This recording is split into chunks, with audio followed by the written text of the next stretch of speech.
বাচ্চা আর মায়ের মধ্যে যে সম্পর্ক, পৃথিবীতে এটা এক অনন্য সম্পর্ক এবং যেটা সকল প্রাণীকুলের মধ্যেই বিদ্যমান। হ্যালো এভরিওয়ান, আসসালামু আলাইকুম। আশা করি আপনারা সবাই ভালো আছেন। আমিও ভালো আছি। মাঝে বেশ কিছু সমস্যার কারণে ভিডিও দেওয়া হয়নি। হনুমানের আগের যে ভিডিওটা, সেটা আপনাদের সকলেরই খুব পছন্দ হয়েছে। আশা করি এই ভিডিওটাও আপনাদের অনেক বেশি ভালো লাগবে। আর কেশবপুরের হনুমান যদি হয়, তাহলে তো কম বেশি সবারই মন ব্যাকুল হয়ে ওঠে এদের মজার মজার কাণ্ড কারখানা দেখার জন্য। কত দারুণভাবে ওরা ওদের বাচ্চাদেরকে হ্যান্ডেল করে। কি ভঙ্গিমায় খাচ্ছে দেখুন। একে এভাবে বসে খেতে দেখে সত্যি আমার অনেক মায়া লাগছিল। এখন বিলুপ্ত প্রায়, আগের মতো সচরাচর তেমন অত একটা দেখা যায় না। তার প্রধান কারণ হচ্ছে এদের খাবারের অভাব, স্থায়ী বাসস্থানের অভাব। কিছুক্ষণের মধ্যেই মা হনুমানটা তার বাচ্চাকে নিয়ে চলে আসলো। সকল পরিস্থিতিতে মা তার পরম মমতায় বাচ্চাকে কিভাবে আগলে রাখে, আর ছোট্ট বাচ্চাটির মুখের চাহনি বলে দিচ্ছে যে সে পৃথিবীর সব থেকে নিরাপদ জায়গায় আছে। পৃথিবীর কোনো বিপদে যেন তাকে স্পর্শ করতে পারবে না, কেননা মা নামের বটবৃক্ষের ছায়াতলে সে আচ্ছাদিত।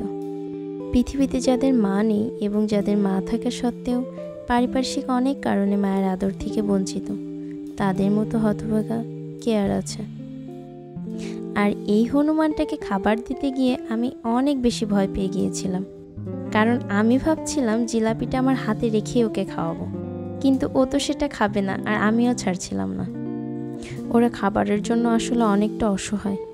মানুষ ওদেরকে যতটুকু দেয় ততটুকু তো ওদের পেট ভরে না, যার ফলে ওরা বিভিন্ন ফসলের জমিতে যেয়ে ফসলের ক্ষতি করে। মানুষের তাড়ানি খেয়ে সেখান থেকে আবার অন্য ফসলের খেতে যাওয়ার চেষ্টা করে। এটা খুবই বাজে ব্যাপার হচ্ছে, এরা যদি চুপচাপও কোথাও বসে থাকে তো মানুষ এদেরকে তাড়িয়ে অতিষ্ঠ করে ফেলে। কয়েকদিন আগে ঘটে যাওয়া খুবই দুঃখজনক একটা ঘটনা। অহেতুক মানুষের তাড়ানিতে একটা হনুমান বিদ্যুতের খুঁটিতে উঠে পড়ে, আর কারেন্ট শক খেয়ে হনুমানটি মারা যায়। সুন্দর এই পৃথিবীটা আসলে সব কিছু মিলিয়েই সুন্দর। সুন্দর এই প্রাণীগুলোর ভঙ্গিমা অনেকটাই মানুষের মতো। এদের চলাফেরার ধরন, খাওয়ার ধরন। আমার সব থেকে বেশি ভালো লাগে এদের বাচ্চা কোলে নেওয়ার দৃশ্য। মা কথাটি ছোট্ট অতি, কিন্তু যেন ভাই, ইহার চেয়ে নাম যে মধুর ত্রিভুবনে নাই। বাচ্চাটি খেতে খেতেই তার মায়ের কোলে ঘুমিয়ে পড়েছে। কি দারুণভাবে বাচ্চা কোলে নেয় এরা। এই বাচ্চাটি তার মায়ের খাবার ভাগ করে নিয়ে খেতে চায়। প্রাণীকুলের বৈচিত্র্য অনেক বেশি সুন্দর। এরা সকলে মিলেমিশেই থাকে।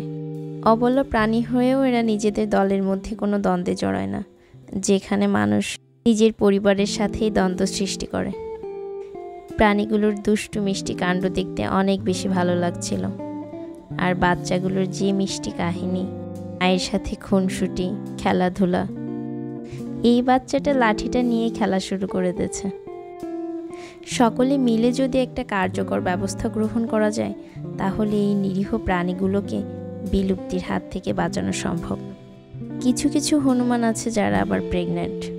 যেহেতু হনুমানটি গর্ভবতী, সেহেতু ফল খাওয়াটাই তার স্বাস্থ্যের পক্ষে ভালো। কিভাবে যে সময়গুলো কেটে যাচ্ছিল, এত সুন্দর মুহূর্তগুলো চোখের সামনে দেখছিলাম, আর আনন্দে আত্মহারা হয়ে উঠছিল মনের ভেতর। মহান আল্লাহর সৃষ্টি কতই না অপূর্ব, তিনি সৃষ্টি জগৎকে কত সুন্দরভাবে সাজিয়ে রেখেছেন। যারা আমার ভিডিওটি শেষ পর্যন্ত দেখেছেন, সবাইকে অসংখ্য ধন্যবাদ। সবাই চ্যানেলটিকে সাবস্ক্রাইব করবেন, লাইক করবেন এবং আপনাদের মূল্যবান মতামত জানাতে কমেন্ট করবেন। আল্লাহ হাফেজ, সবাই ভালো থাকবেন।